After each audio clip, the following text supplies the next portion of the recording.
구마모토 현의 강진 발생 사흘째입니다. 이후 200여 차례 여진이 이어지며 더 큰 지진이 오는 것 아니냐는 우려가 나오는데요. 정태웅 세종대 지구자원시스템공학과 명예교수와 함께 자세히 알아보겠습니다. 어서 오십시오. 네.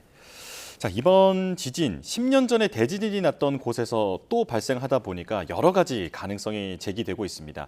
히나구 단층이라는 곳에서 지진이 발생했더라고요. 10년 전에 에너지 방출이 끝난 줄 알았는데 이번에 왜 또 지진이 발생했을까요?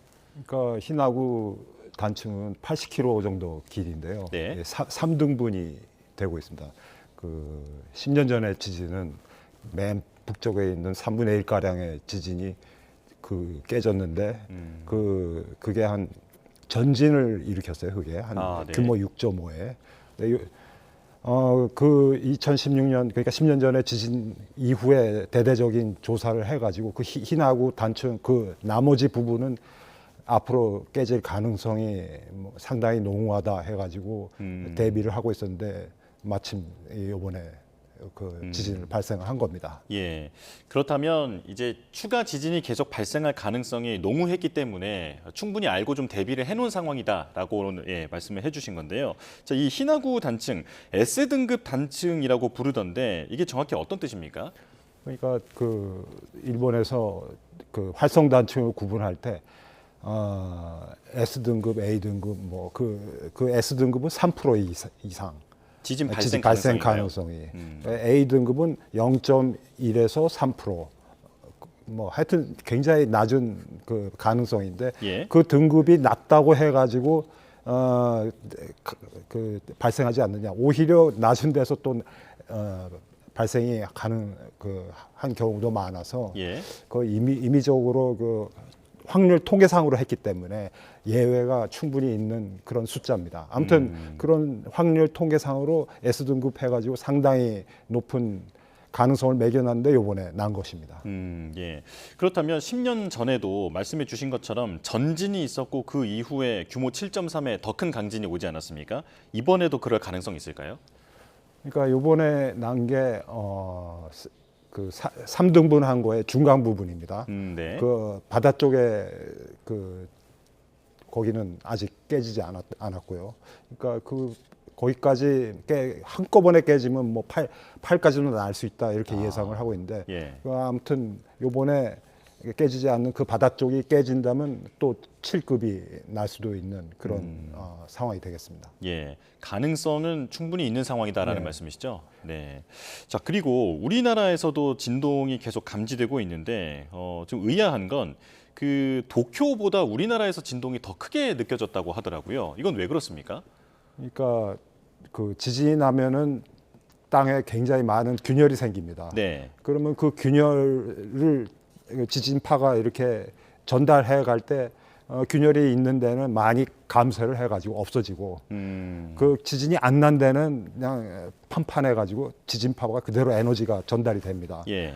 바로 그 한반도라든가 중국 대륙까지 그 지진이 거의 없는 데기 때문에 에너지가 그대로 전달돼가지고 일본에서의 진동이 오히려 도쿄보다 우리나라에 더 크게 이렇게 전달되는 그런 상황이 되겠습니다. 예.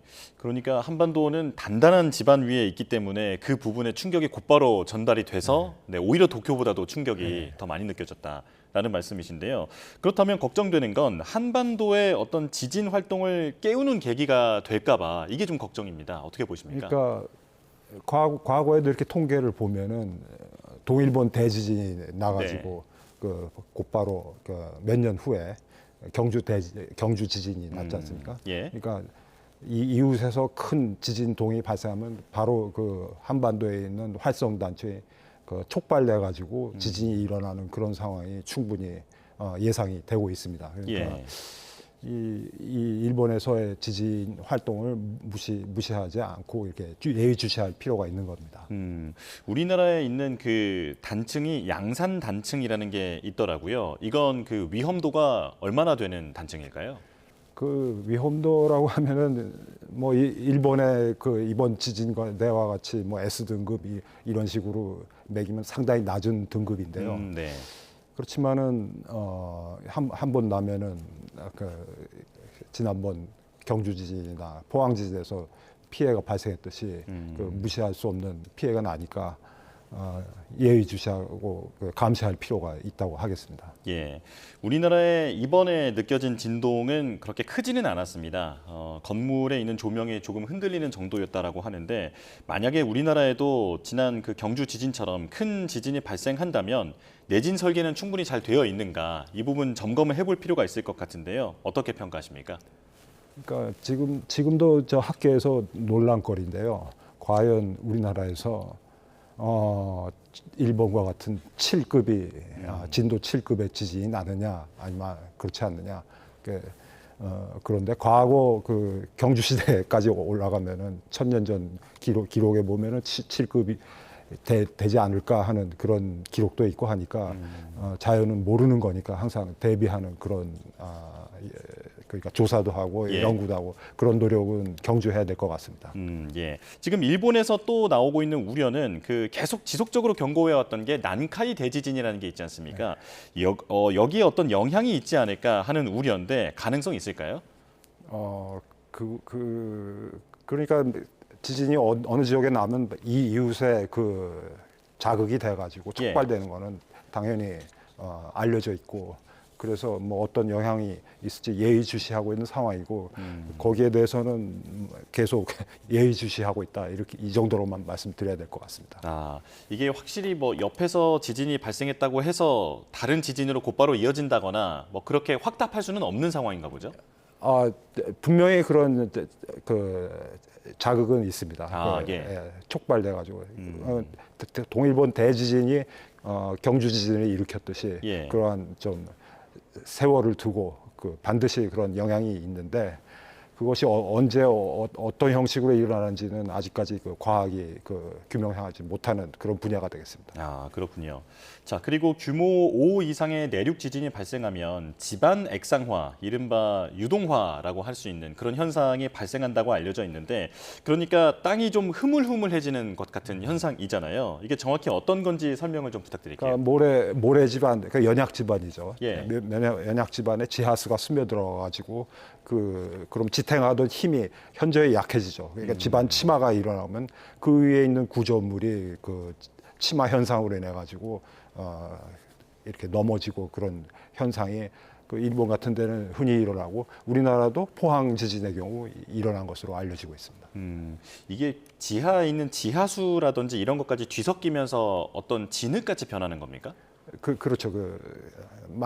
마른 지하수 관여가 없을 때는 단단한 상태였는데 네. 이게 아무래도 액체가 관여하다 보면은 전체적인 그 강도가 낮아지게 되는 현상이죠. 네. 자, 2016년 경주 지진 발생 올해로 10년째입니다. 지금 이번에 구마모토 지진을 보면서 우리도 더 대비를 잘해야겠다라는 생각이 드는데요. 우리가 어떤 교훈을 얻을 수 있을까요? 그러니까 구마모토 지진의 경우를 보면 지진이 난 데서 또 나고 반복적으로 나는 것을 볼 때 우리나라 뭐 경주지 났다고 해가지고 그 지대 뭐 지진이 더 뭐 대비를 안 한다든지 할 게 아니라 예. 오히려 그 경주 지진 주변 일대 단층이 많습니다. 그 단층은 언제든지 활성화될 수 있는 그런 상태이기 때문에 계속 예의주시하고 감시할 필요가 있다 그렇게 말씀드려야 될 것 같습니다. 예, 일본 정부는 지진 발생 1분 만에 대책실을 바로 가동했다고 합니다. 그리고 이제 현장에서 들어오는 영상들 같은 걸 보면 시민들에게 계속 지진 경보가 실시간으로 전달이 되더라고요. 우리도 그런 시스템 도입이 필요할 것 같은데 당장 우리가 어떤 부분을 좀 서둘러야겠습니까?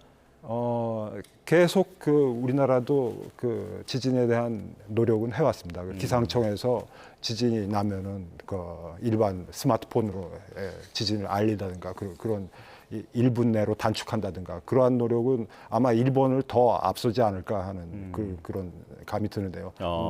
우리나라에서도 계속 노력을 경주하고 있다 그렇게 말씀을 드리고 싶습니다. 예, 내진 설계도 조금 더 세부 사항을 짚어봐야 할 것 같은데 이번에 그 붕괴가 된 쇼핑몰도 보면 건물 자체가 흔들리더라도 무너지진 않았습니다만 안에서 그 폭발이 일어나면서 지금 이렇게 사고가 난 것으로 알려져 있잖아요.